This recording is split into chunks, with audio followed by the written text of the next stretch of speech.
Investigations, Chris.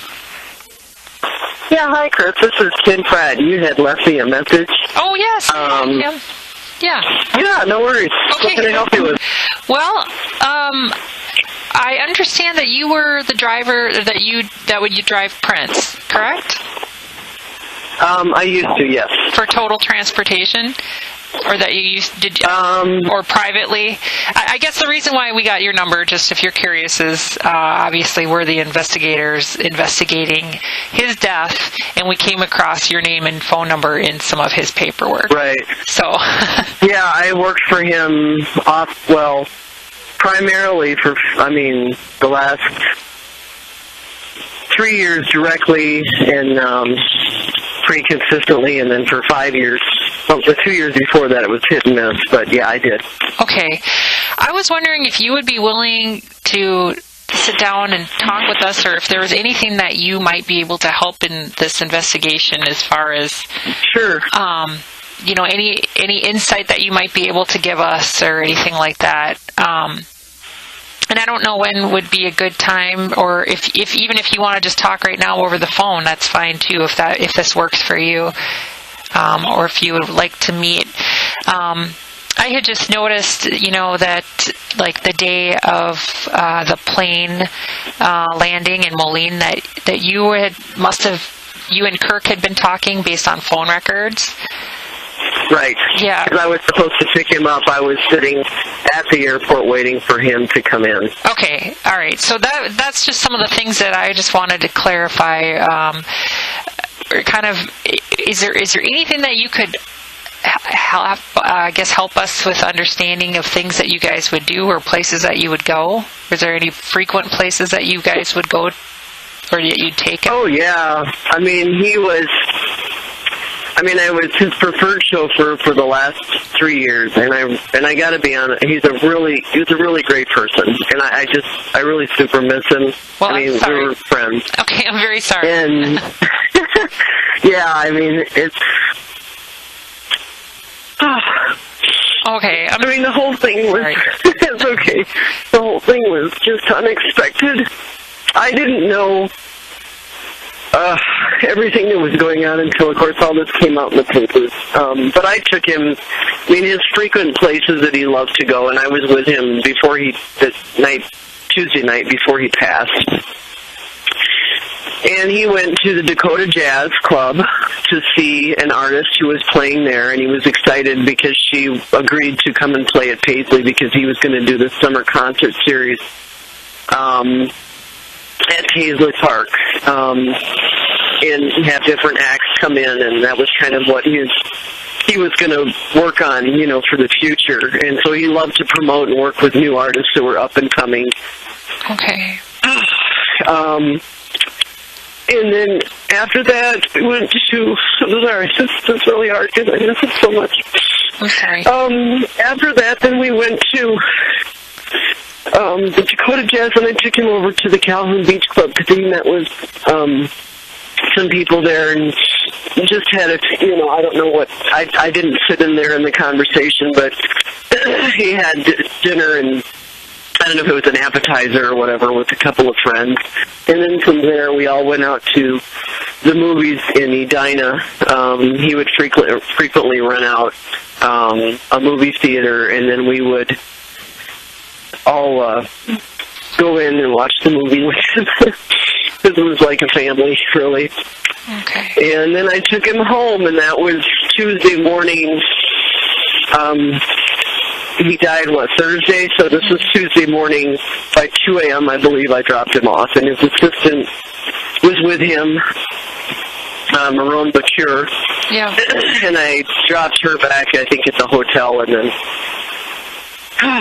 it was, I could tell he was really tired. And I just thought I had no idea. Well, I'm very sorry. Part of our...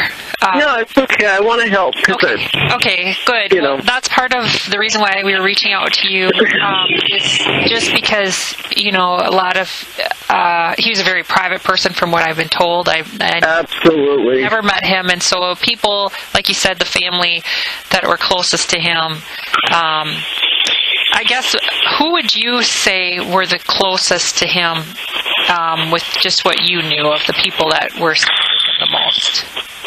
You said Marone. Well, Kurt.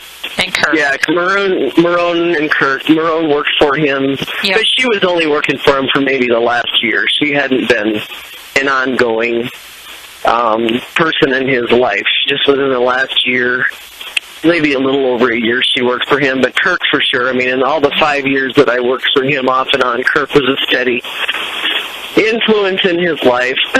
And the people that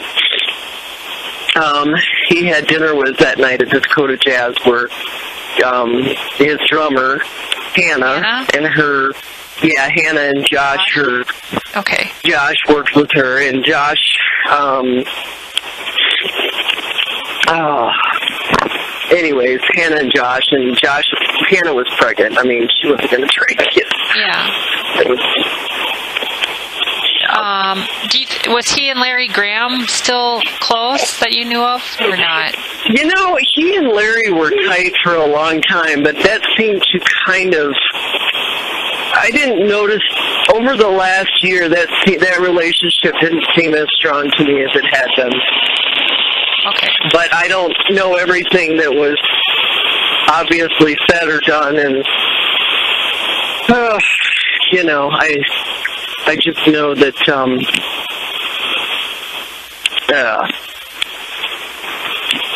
they were at one time very close. Okay. When that was, I mean, because I used to take him to church and everything. So what would you usually take him to, or what kind of things did you take him? You take him to church? The church, the Dakota Jazz Club. Sometimes he'd go to First Avenue. Sometimes he'd go to, once in a great while, he'd go to, trying to think of that venue on Fifth and First Avenue. There was a venue there that used to have live music on occasion. But he was always either with people from his band or friends would come in. But the consistent people, that were around him, for those things were usually his band would travel with him when he'd go out places, or if friends would come in town. Did you have any other bodyguards or people that would work with Prince other than Kirk that you knew of? Well, his bodyguard's name was Chris, actually. They called him Romeo. Okay. That must be Chris Gaither? Does yes. that name sound familiar? Okay. Right. Anybody? There was another guy that temped with him. Just in the last year, did a little bit of work off and on when Chris wasn't available. Sometimes it was Kirk, or it was Julius. His name is Julius. I don't know that name. Julius? Yeah, his name is Julius. I have his number, but I don't know his last name. I just know him from the gym, and he did some security work he works for Paisley Park right now. Or he works for the family, I believe. Okay. Maybe, if you have his number, maybe that would be another contact of somebody else. I'll have to look it up in my phone. That's fine. Okay. So, in looking back at,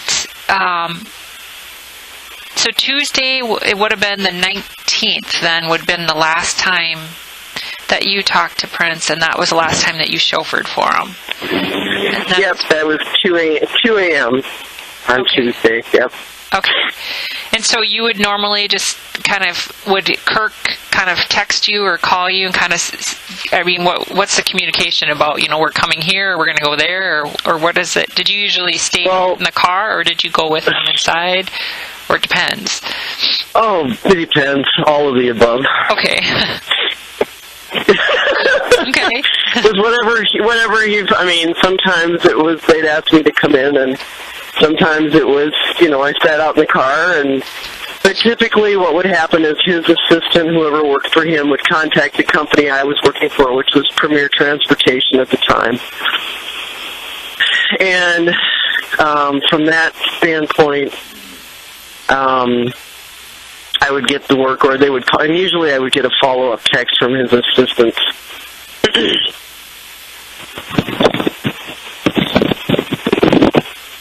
So did you used to work for Total Transportation then? Or is it the same thing? I did. Okay. I did. Okay. I did. Yeah, I worked for Total for 8 years, and then back in 2014 of February, I switched to Premier Transportation, and that's when Prince brought his entire account over to the company I was working with, and I was told by his assistant at the time that I would be running the whole account, which I was.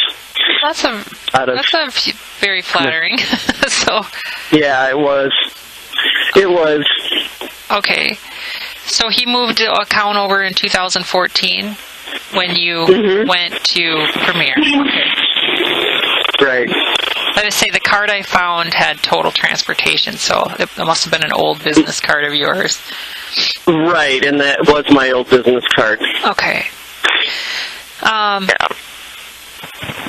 Did you guys ever go any places that were not like music oriented or restaurants or?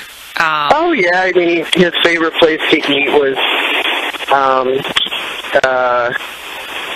okay, it's over there in Loring Park, Lurcott. What? The Lurcott, he would eat there. The Lurcott. Murcott? Lurcat, yes.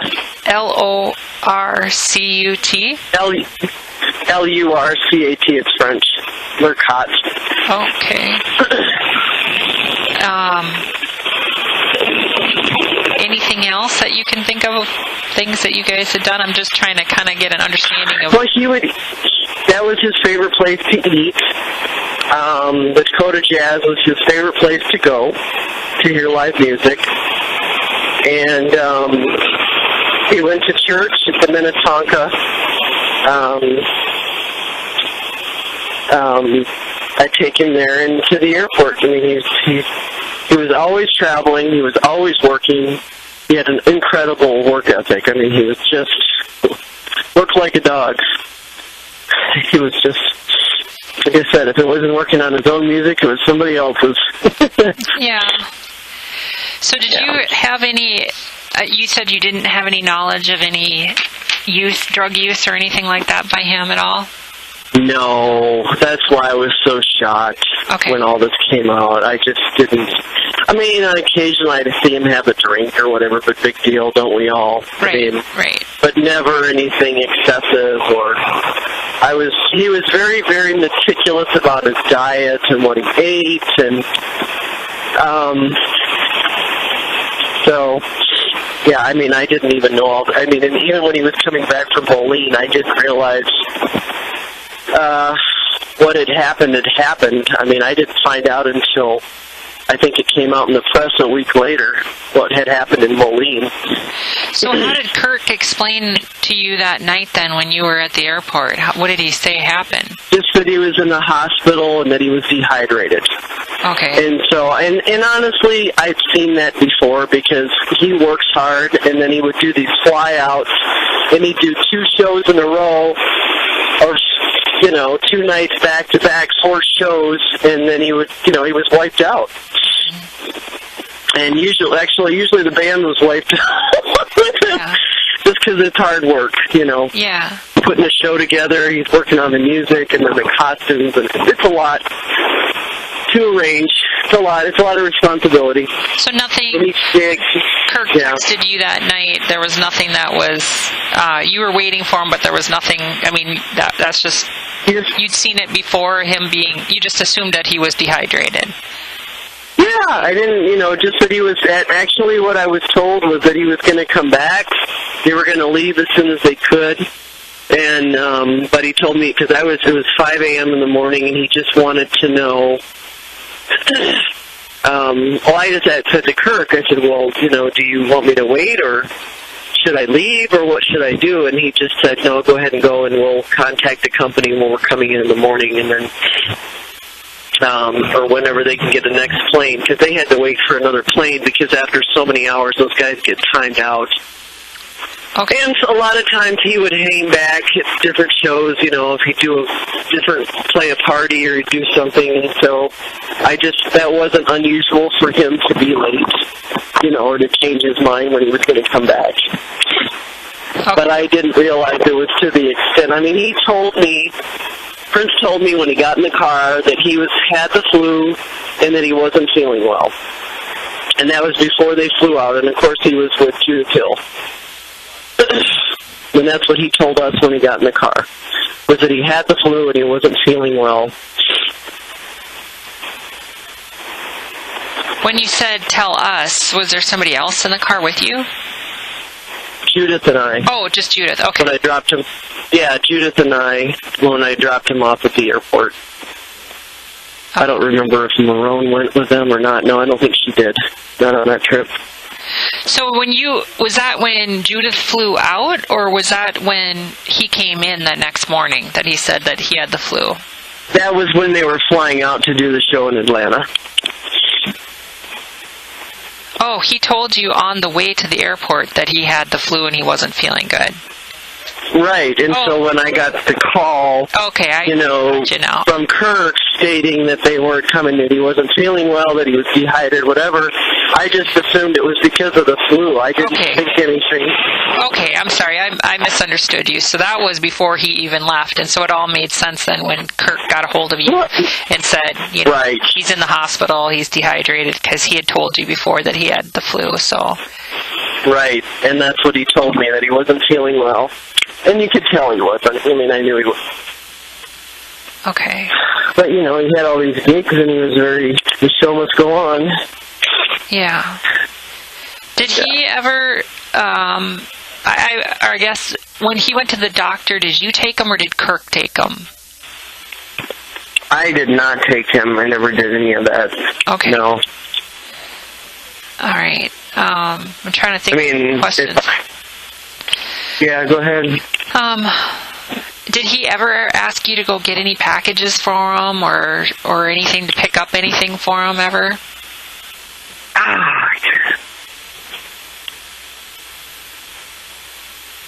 I think, sometimes things would be shipped to the country inn. Okay. And I picked up some vitamin shop stuff for him there, but other than that, and took it to Paisley, but that was a couple of years before. But usually, no, I didn't have to do any of that. Okay. And the country inn was where Marone was staying?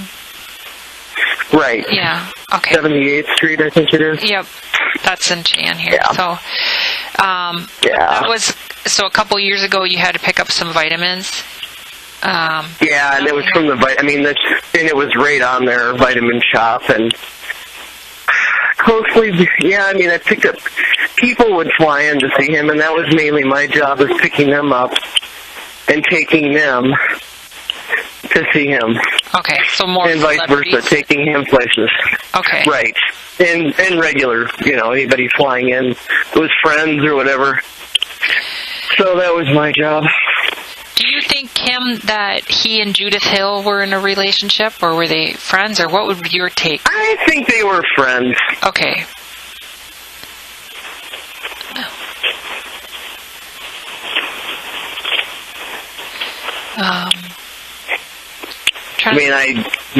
I didn't see any evidence of anything else, let's put it that way.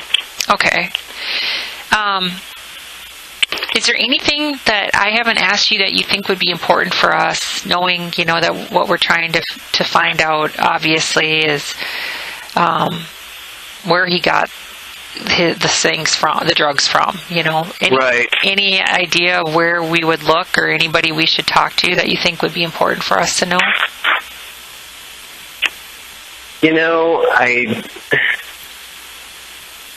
I really can't think of anybody other than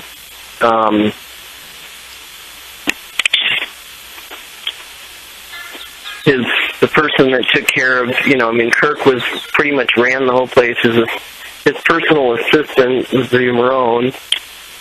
She would know more detail. Those two would know more detail on things. And then